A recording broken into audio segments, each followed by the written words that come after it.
Timothy and the Tower of Mu may seem like a very unassuming game, but this is one of the most challenging 2D platformers out there. But it's unfortunate that it makes a few unforced fouls in terms of its progression and pacing.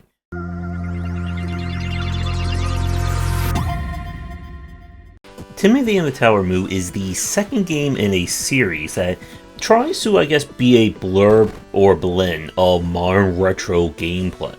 The first game was a Zelda-ish stealth game, where Timothy had to save his grandfather by finding a magic mushroom.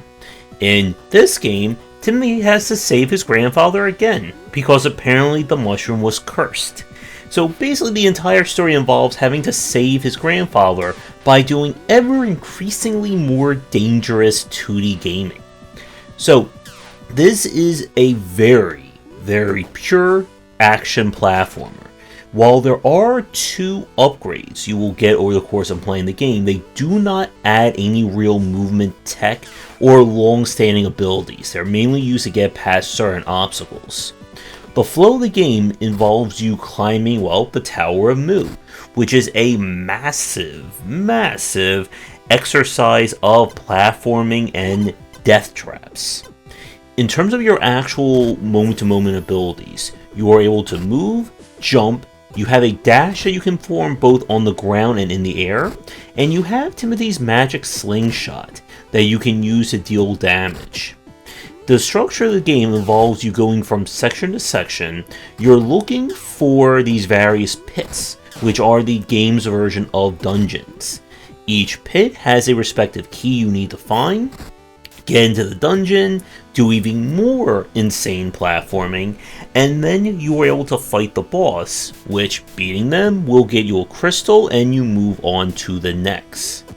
Now, each area before the dungeon is its own unique biome, and each dungeon is also a biome with specific enemies, obstacles, and so on. So one thing about this game that I do like is the platforming. This game, it may not look it from the footage I'm showing you, but this is very advanced 2D platforming. It's not quite in the same wavelength as a Super Meat Boy or a Celeste, but this one focuses heavily on environmental obstacles. So while your basic movement does not change, what you're going to be avoiding, shooting, dodging, and all that certainly does. One of the more challenging aspects is that the game loves to put you in situations where you need to time your dash perfectly to either go between blocks, to dash through an area as you're falling, and you only have one shot to do it or you die. And death in this game is all over the place. All the traps in this game, from spikes to spears to javelins and all that, they are instant kills. Fall into a pit, and guess what? You die. The only times where you'll actually be able to survive or take a hit is if you encounter or deal with an enemy. And this means that there is a lot of room to, have to restart your run.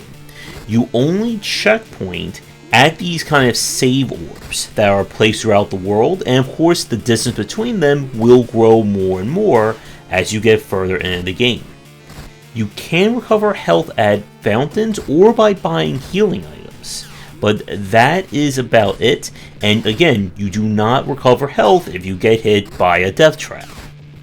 So the game itself is definitely aimed at advanced platformer fans, and as someone who's played quite a few of them, it's one of the reasons why I enjoyed it. However, where this game definitely suffers is in its sense of pacing, and how this becomes more and more frustrating as you get further in. And we're going to talk about that next. But as always, we're going to take a quick break, and if you're interested in my thoughts on design, then check out my game design books. For entry-level students, we have 20 Essential Games to Study, and then the Game Design Deep Dive series that takes an extensive look at different genres, with more coming soon. As we get further into the game, the difficulty certainly increases.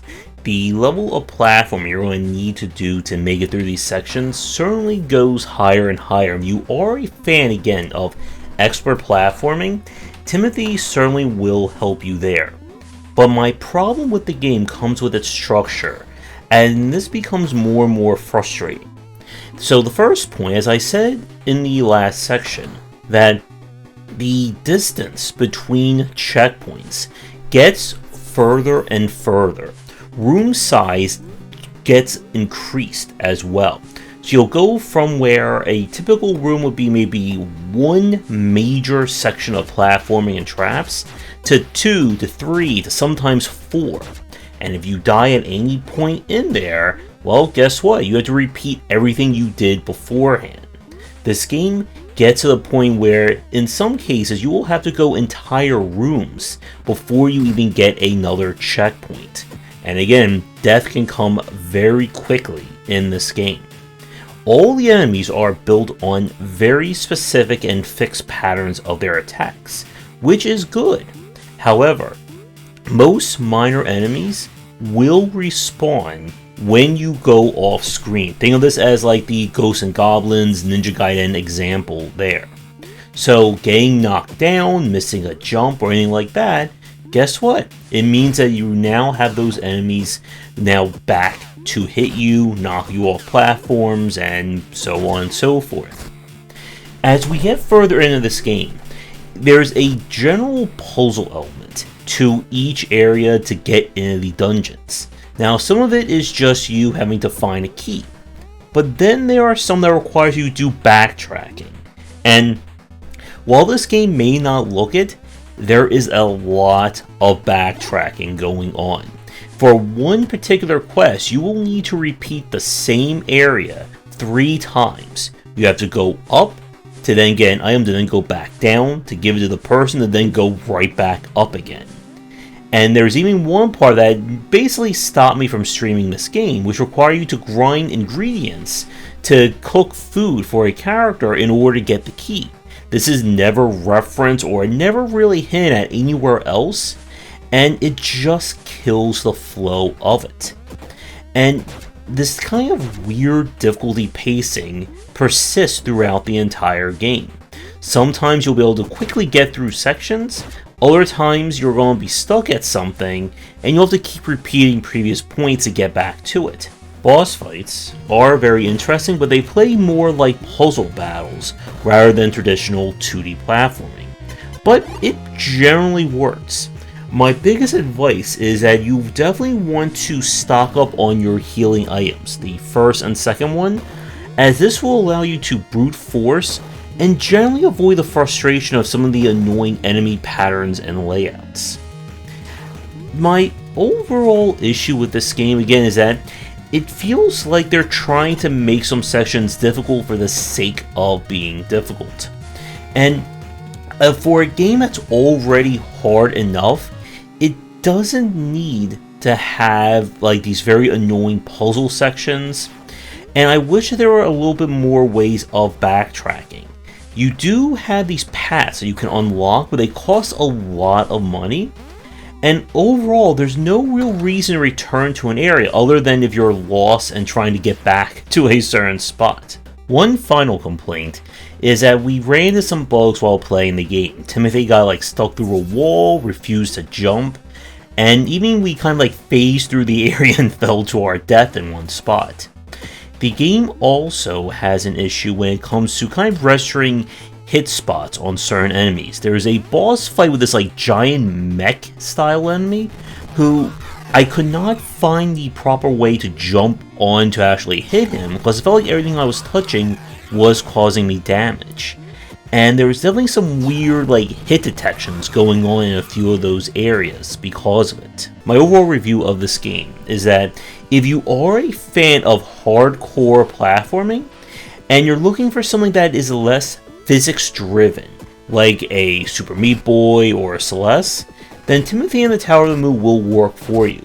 But if you found those games to be too hard or too frustrating for you to enjoy, then this is a game that you really want to stay away from. But with that said, thank you so much for watching. I would like to thank the developers for giving me a press key to check this one out. As always, if you'd like me to look at your game for a future video, please get in touch. Do all the liking, subscribing, and commenting. And check out our Discord and Patreon. Come back for daily discussions on game design here and on game wisdom, where we examine the art and science of games.